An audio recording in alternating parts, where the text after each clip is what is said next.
Júlia sentava na beira da cama de solteiro, as mãos tremendo enquanto segurava o teste de gravidez positivo. 19 anos, apenas 19 anos, e sua vida inteira desabava como um castelo de cartas em um dia de ventania. Janeiro em São Paulo era quente demais, abafado demais, e aquele quarto minúsculo que dividia com outras duas meninas em um cortiço no bairro do Brás parecia ficar cada vez menor a cada respiração que ela dava. Ela tinha saído de casa aos 15 anos. Ainda era uma criança, tecnicamente, mas já tinha aprendido que a infância era um luxo que pessoas como ela não podiam se dar. Seu pai era violento, alcoólatra, e sua madrasta era pior ainda. Não era apenas o grito, não era apenas o cinto, não era apenas a fome deliberada como punição. Era a forma como olhavam para ela, como se ela fosse um erro, uma mancha, algo que deveria ter sido apagado do mundo muito tempo atrás. Então, ela saiu. Pegou uma mochila, colocou algumas roupas dentro e simplesmente foi embora. Ninguém tentou trazê-la de volta. Ninguém ligou. Ninguém procurou. Seu pai provavelmente nem notou que ela tinha ido embora no primeiro dia. Os primeiros meses foram um inferno diferente. Rua é cruel com meninas de 15 anos sozinhas. Ela dormiu em marquises, em parques, em estações de metrô. Comeu o que encontrava, pedia esmola, fazia pequenos trabalhos. Conheceu outras meninas na mesma situação e juntas alugaram aquele quarto no cortiço. Não era muito, mas era um teto. Era segurança relativa. Era um lugar onde ela podia trancar a porta e fingir que o mundo não existia. Aos 18 anos, ela conheceu Rafael. Ele era bonito, tinha 25, trabalhava em um bar no centro. E a primeira vez que olhou para ela, Júlia sentiu algo que nunca tinha sentido antes. Alguém a olhando como se ela importasse, como se ela fosse valiosa, como se ela merecesse estar ali, naquele mundo que a tinha rejeitado desde o nascimento. Rafael era atencioso. Trazia presentes, pagava jantares, a levava para lugares bonitos. Pela primeira vez em sua vida, Júlia se sentiu amada. Pela primeira vez, alguém a escolhia. Não porque precisava dela, não porque a explorava, mas porque a amava. Ou era isso que ela acreditava. 3 meses depois, ela estava grávida. Rafael desapareceu. Simplesmente sumiu. Deixou um bilhete dizendo que não estava pronto para ser pai, que tinha sonhos, que precisava viajar, que desculpava, mas não podia ficar. Júlia leu aquele bilhete tantas vezes que as letras começaram a desaparecer do papel de tanto ela passar o dedo sobre elas, como se pudesse apagar as palavras e fazer tudo voltar ao normal. Mas nada voltava. E agora, com o teste de gravidez na mão, ela tinha que enfrentar a realidade. Ela estava grávida, sozinha, sem dinheiro, sem família, sem ninguém. O aluguel do quarto estava vencido há 3 meses. A proprietária, uma mulher amarga, tinha dado um ultimato. Pague até o final de janeiro ou saia. Não havia negociação. Não havia piedade. Júlia tinha tentado trabalhar, mas ninguém queria contratar uma menina grávida. Os patrões viam a barriga e simplesmente diziam que não havia vaga. Sempre havia uma desculpa, sempre havia uma razão para não. Suas amigas de quarto tinham desaparecido. Uma tinha voltado para a família, outra tinha arrumado um namorado que a levou embora. A terceira tinha simplesmente sumido uma noite e ninguém soube para onde. Júlia ficou sozinha naquele quarto, esperando pelo despejo que sabia que viria. Era 28 de janeiro quando a dona do quarto apareceu com 2 homens. Homens grandes de expressão dura que não disseram nada, apenas começaram a tirar as coisas de Júlia da sala. Ela tentou protestar, tentou explicar que precisava de mais tempo, que estava grávida, que não tinha para onde ir. A proprietária apenas riu, um som áspero e cruel. Não é meu problema, menina. Você deveria ter pensado nisso antes de ficar de barriga cheia sem ter como pagar. Júlia saiu do cortiço com uma mochila nas costas e uma barriga de 7 meses na frente. Era noite e a cidade de São Paulo brilhava ao seu redor, indiferente à sua miséria. Milhões de pessoas em seus apartamentos quentes, em suas casas seguras, em suas vidas normais. E ela ali, sozinha, grávida, sem nada. Ela caminhou sem destino, as ruas ficando cada vez mais vazias conforme a noite avançava. Seu corpo doía, A barriga pesava, os pés estavam inchados. Ela encontrou um banco em uma praça e se sentou, apenas observando a cidade dormir. Pensou em voltar para casa. Pensou em procurar seu pai, em pedir ajuda, mas sabia que era inútil. Ele a odiava. Sua madrasta a odiava. Não havia volta para lá. Pensou em se matar. Pensou seriamente nisso, sentada naquele banco frio, com a mão sobre a barriga, sentindo o bebê se mexer dentro dela. Pensou em como seria fácil simplesmente desistir, simplesmente deixar tudo para trás. Mas então o bebê chutou forte e insistente, como se dissesse: eu estou aqui, eu existo, eu importo. E Júlia chorou. Chorou como nunca tinha chorado antes, com um choro que vinha do fundo de sua alma, um choro de desespero absoluto. Quando o amanhecer chegou, ela estava ainda ali, adormecida no banco, a cabeça pendendo para trás, a boca aberta. Uma mulher a acordou. Uma mulher de uns 50 anos, bem vestida, com cabelos grisalhos e um rosto que parecia ter visto muita coisa na vida. Seu nome era Cristina, e ela sorriu para Júlia com uma ternura que parecia genuína, mas que era apenas a máscara perfeita de um predador que tinha aperfeiçoado sua arte ao longo de décadas. Menina, você não pode ficar aqui, Cristina disse, a voz doce, preocupada, maternal. Você está bem? Você está grávida? Júlia acordou de sobressalto, o coração disparando. Ela olhou para a mulher, depois para a rua ao seu redor, depois para sua própria barriga. Estou, ela murmurou, a voz rouca de tanto chorar. Estou grávida e não tenho para onde ir. Cristina se sentou ao lado dela no banco e seu olhar percorreu Júlia como um predador avaliando sua presa. Ela tinha visto muitas meninas como Júlia ao longo dos anos. Meninas desesperadas, sozinhas, sem ninguém que as procurasse, sem ninguém que se importasse se desaparecessem. Mas Júlia tinha algo especial. Tinha aquele tipo de beleza que os casais ricos procuravam. Tinha aquela vulnerabilidade que a tornava fácil de manipular. Tinha aquele desespero que a tornava perfeita. Meu nome é Cristina, a mulher disse, estendendo a mão com um gesto que parecia genuinamente caloroso. Eu trabalho para uma ONG que ajuda meninas em sua situação. Temos um lugar seguro, com comida, com cuidados médicos. Você pode ter seu bebê lá em segurança. Júlia hesitou. Ela tinha aprendido a desconfiar de estranhos. Mas também tinha aprendido que, às vezes, quando você não tem nada, você não tem escolha. E Cristina parecia tão genuína, tão preocupada, tão maternal. Ela tinha aquele tipo de rosto que inspirava confiança, aquele tipo de voz que acalmava os medos.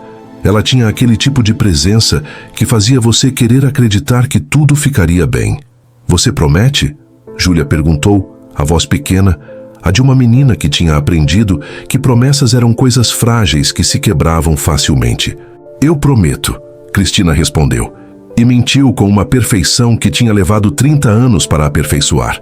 Ela tinha dito aquela frase centenas de vezes, para centenas de meninas, e cada vez ela a dizia com a mesma convicção, com a mesma ternura, com a mesma falsidade. Você vai ficar bem. Você e seu bebê vão ficar bem. Você tem minha palavra. Cristina colocou a mão sobre a de Júlia, um gesto que parecia reconfortante, mas que era na verdade um teste. Ela estava verificando se Júlia era dócil, se Júlia era o tipo de menina que se deixava tocar, que se deixava guiar. Júlia não se afastou. Cristina sorriu internamente. Perfeito. Vem comigo, Cristina disse, se levantando e estendendo a mão para Júlia. Tenho um carro aqui perto. Vamos para um lugar onde você pode descansar, comer algo quente e depois a gente conversa sobre o futuro. Júlia se levantou com dificuldade, a barriga pesando, o corpo exausto. Ela pegou a mão de Cristina e a mulher a guiou pela rua. Enquanto caminhavam, Cristina continuava falando, sua voz um fluxo constante de palavras reconfortantes. Você sabe, eu já ajudei muitas meninas como você, Cristina dizia, enquanto as duas caminhavam. Meninas que saíram de casa, meninas que foram abandonadas, meninas que não tinham ninguém. E todas elas conseguiram reconstruir suas vidas. Todas elas tiveram seus bebês em segurança e agora estão em lugares melhores. Você vai ser a próxima história de sucesso. Júlia queria acreditar. Queria acreditar tão desesperadamente que era quase doloroso. Ela tinha passado por tanto, tinha sofrido tanto, que a ideia de que alguém finalmente a ajudasse parecia quase impossível. Mas Cristina era tão convincente, tão segura, tão confiante, que Júlia deixou sua guarda cair. O carro de Cristina era um sedã preto, bem cuidado, limpo. Cristina abriu a porta do passageiro para Júlia, um gesto de cortesia que reforçava a ilusão de que ela era realmente alguém que se importava. Júlia entrou e Cristina fechou a porta atrás dela. Enquanto Cristina dirigia, ela continuava conversando. Perguntava sobre Júlia, sobre sua vida, sobre sua família. E Júlia, que tinha passado tanto tempo sem que ninguém se importasse em ouvir sua história, começou a falar. Contou sobre seu pai violento, sobre sua madrasta cruel, sobre como tinha saído de casa aos 15 anos. Contou sobre Rafael, sobre como ele a tinha abandonado. Contou sobre o desespero de estar grávida e sozinha. E Cristina ouvia, com aquele tipo de atenção que fazia Júlia se sentir importante, se sentir vista, se sentir como se importasse.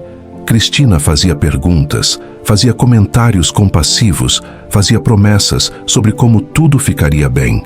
Ela era a mãe que Júlia nunca teve, a amiga que Júlia sempre quis, a salvadora que Júlia precisava. Você é tão corajosa, Cristina dizia, enquanto dirigia pelas ruas de São Paulo. Tão forte. Você sobreviveu a coisas que muitas pessoas não conseguiriam sobreviver. Seu bebê vai ter uma mãe incrível. Júlia sentiu as lágrimas queimarem seus olhos. Ninguém nunca tinha dito coisas assim para ela. Ninguém nunca a tinha chamado de corajosa, de forte. Ela tinha passado a vida inteira sendo chamada de fracasso, de erro, de problema. E agora, aquela mulher bonita e bem vestida estava dizendo que ela era corajosa, que ela era forte, que ela importava. Conforme dirigiam, Júlia começou a notar que estavam saindo de São Paulo. As ruas ficavam menos movimentadas, os prédios ficavam mais espaçados, a cidade ia desaparecendo atrás delas. Ela olhou para Cristina, uma pequena dúvida começando a germinar em sua mente. Onde? Onde a gente está indo? Júlia perguntou, a voz um pouco incerta. Para um lugar seguro, Cristina respondeu, sem tirar os olhos da estrada. O abrigo fica um pouco longe da cidade. Precisamos de privacidade, você entende? Não queremos que as meninas sejam encontradas por pessoas que as procuram. Então a gente fica em um lugar tranquilo, longe de tudo. A resposta fazia sentido. Júlia assentiu e a dúvida desapareceu. Ela estava sendo paranoica.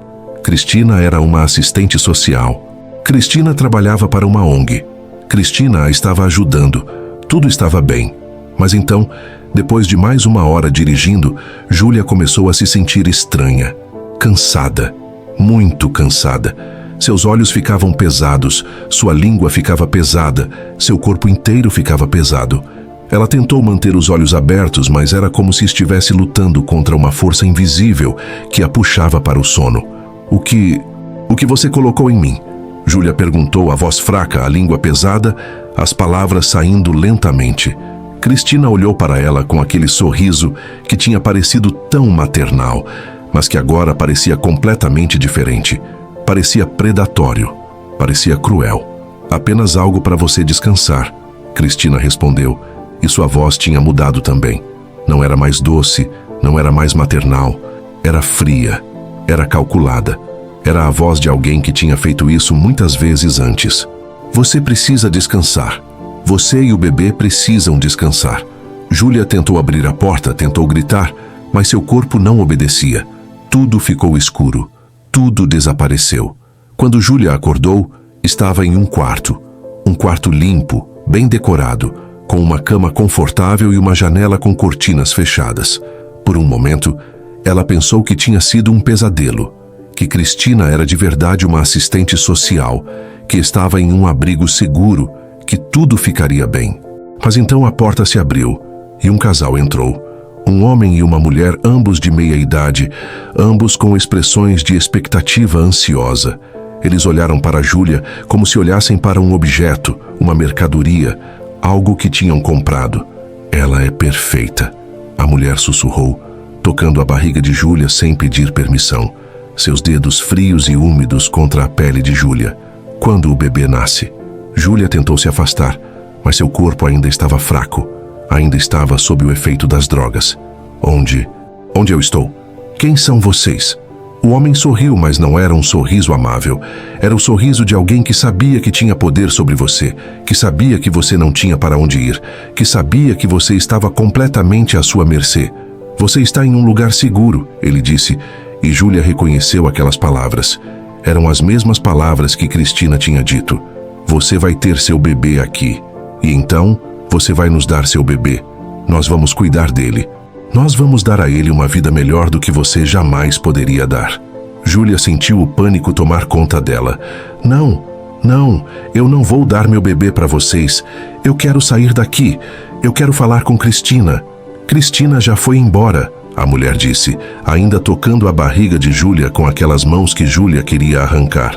Ela fez seu trabalho. Agora você é nossa responsabilidade. Você vai ficar aqui, você vai ter o bebê, e você vai nos dar o bebê. E então você vai embora. E você nunca vai falar sobre isso para ninguém. Porque se falar, nós vamos encontrá-la. E nós vamos fazer coisas muito piores do que deixá-la grávida e sozinha. Júlia gritou. Gritou até sua voz ficar rouca. Gritou até não ter mais forças para gritar. Mas ninguém veio. Ninguém a ajudou. Ela estava presa em um quarto bonito, em uma casa bonita, com pessoas que a tinham comprado como se compra um objeto em uma loja. Os meses seguintes foram um inferno.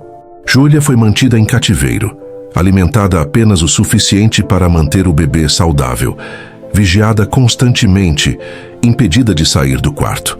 Ela tentou várias vezes escapar, mas a casa era segura, as janelas eram fechadas, as portas eram trancadas. Ela estava presa, mas foi no terceiro mês que Júlia fez sua primeira tentativa real de fuga. Ela tinha observado a rotina da casa. Tinha notado que a porta da cozinha era deixada aberta por alguns minutos, enquanto a empregada saía para buscar coisas no quintal. Uma noite, quando ouviu a porta se abrir, Júlia se levantou da cama, seu corpo ainda fraco, mas movido pelo desespero, e correu. Ela conseguiu chegar até a cozinha. Conseguiu ver a porta aberta, conseguiu sentir o ar fresco da noite. Mas então, o homem a pegou. Ele a pegou pelo braço, com uma força que a fez gritar de dor, e a arrastou de volta para o quarto. Ele a jogou na cama com tanta força que Júlia sentiu o bebê se mexer dentro dela, assustado. Se você tentar fazer isso de novo, o homem disse, sua voz baixa e ameaçadora, eu vou trancar você em um quarto sem janelas. Você vai ficar no escuro até o bebê nascer. Você entendeu? Júlia acenou com a cabeça, tremendo, o coração disparado. Ela tinha entendido. Ela tinha entendido que não havia escapatória, que estava presa, que tinha que aceitar seu destino. Mas então, no 5º mês, Júlia encontrou algo. Estava limpando o quarto quando encontrou um jornal velho embaixo da cama. Um jornal de 3 meses atrás. E nele havia uma notícia. Uma notícia sobre uma operação da polícia contra uma rede de tráfico de pessoas. Uma notícia que mencionava nomes de mulheres que tinham sido resgatadas, de bebês que tinham sido recuperados de casais que os tinham comprado ilegalmente. Júlia leu aquela notícia várias vezes, porque significava que ela não estava sozinha. Significava que havia outras meninas como ela. Significava que havia polícia investigando. Significava que havia esperança. Ela escondeu o jornal embaixo do colchão e a cada noite, quando estava sozinha, ela o lia. Ela lia os nomes das meninas que tinham sido resgatadas. Ela lia sobre as operações da polícia. E ela rezava. Rezava para que a polícia a encontrasse. Rezava para que conseguisse sair dali. Rezava para que seu bebê tivesse uma chance. No 7º mês, Júlia tentou outra coisa. Ela começou a deixar mensagens. Pequenas mensagens escritas em pedaços de papel que ela escondia em lugares onde sabia que a empregada iria encontrar. Mensagens que diziam seu nome, que diziam que estava sendo mantida em cativeiro, que pediam ajuda. A maioria das mensagens desaparecia, provavelmente encontradas e destruídas pela mulher. Mas Júlia continuava deixando, porque enquanto deixasse mensagens, enquanto continuasse tentando, significava que ainda tinha esperança. No 8º mês, Júlia fez sua segunda tentativa de fuga. Desta vez, ela foi mais cuidadosa. Ela observou a rotina por semanas. Esperou pelo momento certo. E quando chegou, ela correu. Conseguiu chegar até a porta da frente, conseguiu abri-la, conseguiu sair da casa. Correu pela rua, seu corpo pesado, sua barriga enorme, mas movida pelo desespero puro. Ela correu por 3 quarteirões antes que o homem a alcançasse. Ele a pegou, a arrastou de volta, e desta vez, a punição foi pior. Ele a trancou em um quarto sem janelas, como tinha prometido. Um quarto escuro, úmido, frio. Um quarto onde Júlia não conseguia ver a mão na frente do rosto. Um quarto onde ela passou 3 dias sozinha, sem comida, sem água, apenas escuridão e silêncio. Quando a tiraram de lá, Júlia estava quebrada. Não fisicamente, embora estivesse magra demais, pálida demais, fraca demais, mas psicologicamente. Ela tinha perdido a esperança. Ela tinha aceitado que não havia escapatória, que ia ter o bebê ali, que ia perder o bebê ali e que ia morrer ali. Ela parou de tentar escapar, parou de deixar mensagens, parou de rezar. Apenas existia dia após dia, noite após noite, esperando pelo parto, esperando pelo fim. Quando chegou a hora do parto, eles a levaram para um hospital particular, onde um médico que claramente estava envolvido no esquema a examinou e confirmou que tudo estava bem. Júlia tentou pedir ajuda, tentou contar para o médico o que estava acontecendo, mas o casal nunca a deixava sozinha. Eles estavam sempre ali, sempre observando, sempre prontos para silenciá-la com um olhar. O bebê nasce, uma menina. Pequena, perfeita, inocente, Júlia a segurou nos braços por apenas alguns minutos antes que a tirassem dela. Ela tentou lutar, tentou gritar, mas estava fraca demais. Ainda estava sob o efeito das drogas que lhe tinham dado para o parto. Não, por favor, deixem eu ficar com ela. Por favor. Júlia gritava, mas suas palavras caíam em ouvidos surdos. A mulher pegou o bebê e Júlia viu nos olhos dela uma mistura de alegria e crueldade. Aquela mulher tinha o que queria. Tinha o bebê que tinha comprado. E Júlia era apenas um recipiente descartável, algo que tinha servido seu propósito e agora podia ser jogado fora. Eles a levaram de volta para a casa, mas desta vez não a colocaram no quarto bonito. A colocaram em um porão úmido, frio, com uma cama velha e um banheiro primitivo. As paredes eram de concreto, manchadas de umidade e mofo. Havia uma pequena janela no topo, mas era tão alta que Júlia não conseguia alcançá-la, e mesmo que conseguisse, era coberta por grades de ferro. Eles lhe disseram que ela tinha uma escolha. Ela podia ficar ali, trabalhar para eles, pagar a dívida que tinha contraído por ter sido alimentada e abrigada durante a gravidez. Ou ela podia sair, mas se saísse, eles encontrariam seu bebê, encontrariam qualquer pessoa que ela amasse e fariam coisas terríveis. Júlia escolheu ficar, porque enquanto estivesse ali, enquanto estivesse perto, talvez conseguisse ver seu bebê, talvez conseguisse descobrir onde o levavam, talvez conseguisse um dia recuperá-lo. Mas os dias se tornaram semanas, e as semanas se tornaram meses. Júlia nunca via o bebê, nunca ouvia o bebê. Era como se sua filha tivesse desaparecido do mundo. Ela trabalhou no porão, limpando, cozinhando, fazendo tudo o que lhe pediam. Ela era um fantasma em sua própria vida, invisível, descartável, sem valor. No primeiro mês no porão, Júlia tentou contar os dias marcando as paredes com uma pedra que tinha encontrado. Mas depois de 30 dias, ela parou. Porque contar os dias significava reconhecer que estava presa. Significava reconhecer que talvez nunca saísse de lá. No terceiro mês, Júlia encontrou algo. Uma caixa velha embaixo da cama e dentro dela, roupas de bebê. Roupas que ela reconheceu. Roupas que ela tinha comprado para sua filha antes de ser capturada. Roupas que significavam que sua filha tinha estado ali, naquela casa, naquele porão. Júlia a segurou contra o peito e chorou. Chorou até não ter mais lágrimas. No sexto mês, Júlia ouviu algo que a fez congelar. Ouviu o choro de um bebê, vindo de cima, do andar de cima. Seu coração disparou. Era sua filha? Estava sua filha ali naquela casa? Júlia correu para a porta do porão, tentou abri-la, mas estava trancada. Ela bateu na porta, gritou, pediu para que a deixassem sair, mas ninguém veio. Depois daquele dia, Júlia ouviu o choro do bebê várias vezes, sempre de cima, sempre distante, sempre fora de seu alcance. e a cada vez que ouvia, seu coração se partia um pouco mais, porque sabia que era sua filha, sabia que estava ali, naquela casa, naquele inferno, e sabia que não podia fazer nada para ajudá-la. No 9º mês, Júlia tentou sua terceira fuga. Desta vez, ela foi mais inteligente. Ela tinha observado que o homem deixava a porta do porão aberta enquanto trazia coisas. Ela tinha observado que havia uma janela na cozinha que às vezes era deixada aberta. Ela tinha planejado cada movimento. Quando chegou o momento, Júlia correu.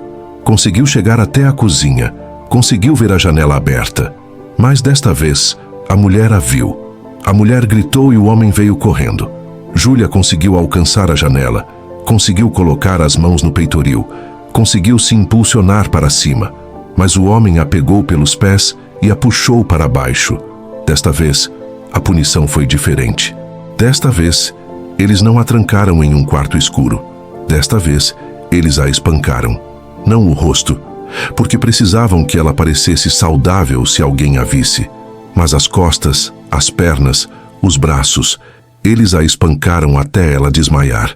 Quando acordou, Júlia estava de volta no porão, coberta de hematomas, dolorida demais para se mover. E ela entendeu. Entendeu que não havia escapatória. Entendeu que ia morrer ali. Entendeu que seu bebê ia crescer sem conhecê-la. Ia crescer acreditando que tinha uma mãe diferente. Ia crescer sem saber que sua mãe tinha morrido tentando salvá-la. Júlia parou de tentar escapar. Parou de contar os dias. Parou de esperar. Apenas existia, dia após dia, noite após noite, um fantasma em um porão, invisível, descartável, sem valor. Então, um dia, quase um ano depois de ter sido resgatada do banco da praça, tudo mudou. A polícia invadiu a casa. Havia sirenes, havia gritos, havia homens e mulheres de uniforme correndo por todos os lados. Júlia estava no porão quando ouviu o barulho. Seu coração começou a bater acelerado. Ela pensou que era o fim, que eles tinham descoberto que ela tinha deixado uma mensagem em uma sacola de compras. Uma mensagem que tinha conseguido passar para a empregada. Uma mensagem que tinha finalmente chegado às mãos certas. Mas não era o fim. Era o começo. Um policial desceu as escadas do porão e a encontrou ali. Magra, pálida, com os olhos vazios de alguém que tinha perdido toda a esperança. Ele chamou para os outros e logo Júlia estava sendo levada para cima, para a luz do dia, para a liberdade. Ela aprendeu depois que tinha sido uma operação coordenada, que havia outras meninas em outras casas, outras vítimas do mesmo esquema, que Cristina tinha sido presa, que o casal tinha sido preso, que toda a rede de tráfico tinha sido desmantelada. Mas Júlia não se importava com nada disso. Ela só queria saber uma coisa: onde estava seu bebê? Os policiais a levaram para um abrigo de verdade desta vez, não um esquema de tráfico. E lá, uma assistente social chamada Mariana a sentou e lhe contou uma história que mudaria tudo. Seu bebê foi adotado legalmente, Mariana disse com cuidado, escolhendo cada palavra. Mas há alguns meses, a mãe adotiva começou a desconfiar de como o bebê tinha vindo para ela. Ela começou a fazer perguntas, e quando descobriu a verdade, ela foi direto para a polícia. Júlia sentiu o mundo girar. Onde está meu bebê? Seu bebê está seguro, Mariana respondeu. E sua mãe adotiva quer conhecê-la. Ela quer que você saiba que cuidou bem de sua filha, que a ama e que quer ajudá-la a reconstruir sua vida. Júlia foi levada para um escritório de advogados. Lá, ela conheceu uma mulher chamada Beatriz. Beatriz era a mãe adotiva de sua filha. E quando Júlia a viu, soube imediatamente que era uma boa pessoa, que era alguém que realmente amava seu bebê. Sua filha se chama Sofia, Beatriz disse, lágrimas escorrendo pelo seu rosto. Ela tem 1 ano. Ela é a coisa mais preciosa da minha vida. E eu quero que você saiba que vou cuidar dela, que vou amá-la, que vou criá-la para ser uma mulher forte, uma mulher que sabe que foi desejada, que foi amada desde o primeiro momento. Júlia chorou. Chorou como nunca tinha chorado antes. Porque seu bebê estava vivo, seu bebê estava seguro, seu bebê estava sendo amado. Mas há mais, Beatriz continuou. Quando descobri a verdade sobre como Sofia veio para mim, eu fiz uma coisa. Eu contratei um investigador particular e ele descobriu algo sobre você. Beatriz estendeu um envelope para Júlia. Com as mãos tremendo, Júlia o abriu. Dentro havia documentos, muitos documentos, e uma carta. A carta era de seu pai. Seu pai que a tinha odiado, seu pai que a tinha maltratado, seu pai que ela pensava que nunca mais veria. Mas ele tinha morrido há alguns meses, e tinha deixado tudo para ela: sua casa, suas economias, uma quantia considerável de dinheiro. Ele deixou uma carta também, Beatriz disse, pedindo desculpas, dizendo que tinha descoberto que você não era sua filha biológica, que tinha deixado que isso o consumisse, que tinha desperdiçado anos sendo cruel com você, e que quando ficou doente, quando soube que ia morrer, ele finalmente entendeu o tamanho de seus erros. Júlia leu a carta com as mãos tremendo. Seu pai tinha procurado por ela, tinha descoberto tudo sobre sua vida, tinha deixado tudo para ela, tinha pedido desculpas. Há mais ainda, Beatriz continuou. Seu pai deixou uma quantia específica para Sofia também, para sua educação, para seu futuro, e ele deixou uma carta para ela, para quando ela crescer e puder entender. Júlia desabou em lágrimas, porque a vida que tinha sido tão cruel, que a tinha vendido, que a tinha escravizado, estava agora lhe dando uma segunda chance. Estava lhe dando segurança, estava lhe dando a chance de reconstruir sua vida. Há uma coisa a mais, Beatriz disse, e Júlia viu que ela também estava chorando. Eu gostaria que você considerasse vir morar comigo, com você e Sofia, não como empregada, não como nada além de uma mãe, porque Sofia merece conhecer sua mãe biológica, e você merece ter uma família. Júlia não conseguiu falar, apenas acenou com a cabeça, incapaz de processar tudo o que estava acontecendo. Nos meses seguintes, Júlia se mudou para a casa de Beatriz. Ela conheceu Sofia, sua filha, que a olhou com aqueles olhos grandes e inocentes, completamente inconsciente de tudo que tinha acontecido, de toda a luta, de todo o sofrimento que sua mãe tinha passado para trazê-la ao mundo. Júlia começou a reconstruir sua vida. Ela fez terapia, processou o trauma, aprendeu a confiar novamente. Beatriz a ajudou a estudar, a se preparar para o futuro. E lentamente, muito lentamente, Júlia começou a acreditar que merecia uma vida boa, que merecia ser feliz. Um dia, quase 2 anos depois de ter sido resgatada, Júlia estava sentada no sofá da casa de Beatriz, com Sofia no colo, assistindo ao pôr do sol pela janela. Sofia tinha 3 anos agora. Era uma menina alegre, cheia de vida, completamente inconsciente de que sua mãe tinha passado por um inferno para trazê-la ao mundo. Mamãe, Sofia disse, apontando para o pôr do sol. É bonito. É sim, meu amor, Júlia respondeu, beijando a cabeça de sua filha. É muito bonito.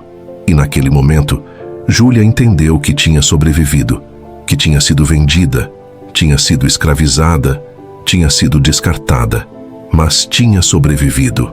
E agora tinha uma filha que a amava, tinha uma mãe adotiva que a amava, tinha uma casa, tinha segurança, tinha um futuro. Ela tinha sido uma jovem grávida que foi abandonada e vendida, mas tinha se recusado a desistir, tinha se recusado a morrer, tinha se recusado a deixar que o mundo a definisse. E agora ela era uma mulher forte, resiliente, cheia de esperança. Uma mulher que tinha aprendido que mesmo nos lugares mais escuros, mesmo nas situações mais desesperadoras, ainda há luz se você tiver coragem de procurá-la. Júlia olhou para Sofia, depois para Beatriz, que estava na cozinha preparando o jantar, e sorriu, porque tinha chegado ao final de uma jornada. Não o final que esperava, não o final que merecia, mas um final que era seu. Um final que tinha conquistado com cada dia que se recusava a desistir, com cada respiração que continuava respirando, com cada batida do coração que continuava batendo. A jovem grávida que foi abandonada e vendida tinha feito algo que surpreendeu a todos.